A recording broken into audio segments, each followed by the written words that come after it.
Paalala ko ulit ha, wag na po kayong wag na po wala na manood pa. Kasi kung meron man po itong mga pumapasok, sawayin niyo po. Miss Maris Vlog, shout out. Po yung oras niyo po doon, ipanood niyo po sa mga legit Kalingap. Solid Kalingap Yanit, Kambal isang laging na-smile, yung isa serious po. Kaya laging may iyahin lang siguro si Edward. Yung isa?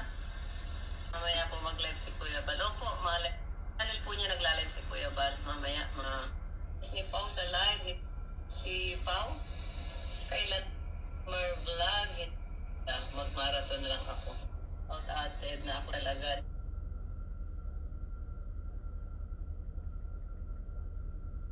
Di nanonood kay MJ. Doon sa nagsabi hindi ka nanonood, hindi ka kawalan sa akin.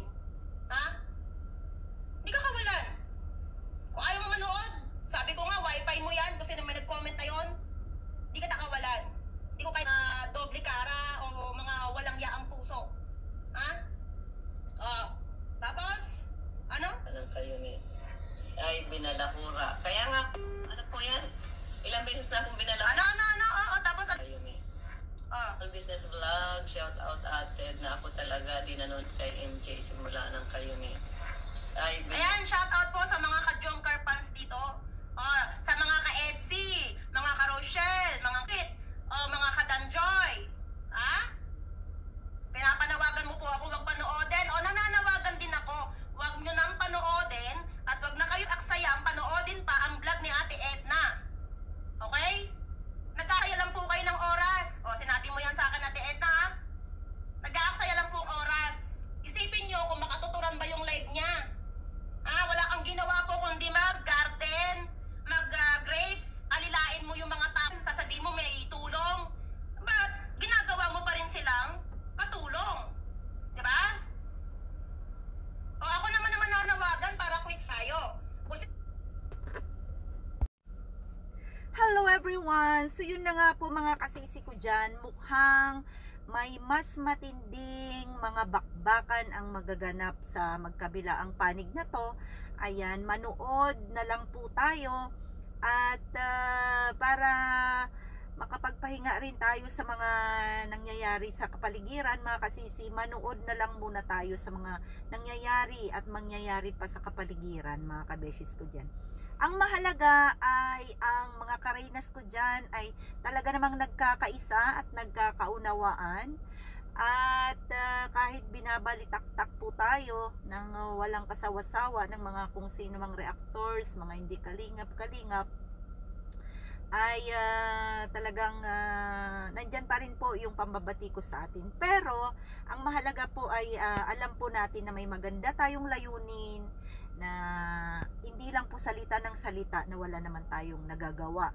So ano man ang mangyari sa mga balitaktakan na ito, ayan, katulad ng sinasabi ko ay sana ay manatili ang kapayapaan, lalong-lalo na sa mga iba't ibang grupo na nagmamahal sa ating dalaga.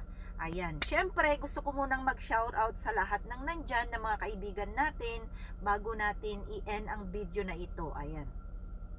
So, shout out sa lahat ng Karina's Best Team ever natin dyan. Mga napakagaganda nating dilag. Wow! Ang ating mga super duper beauties ng Karina's Best Team ever. Ayan, syempre hindi po mawawala dyan ang lahat-lahat. Basta lahat-lahat po tayo ha. Alam nyo na po kung sino po tayo. Syempre gusto ko rin pong shout out ang lahat-lahat ng grupo na talaga namang walang sawang sumusuporta sa kwento ng buhay ng ating dalaga.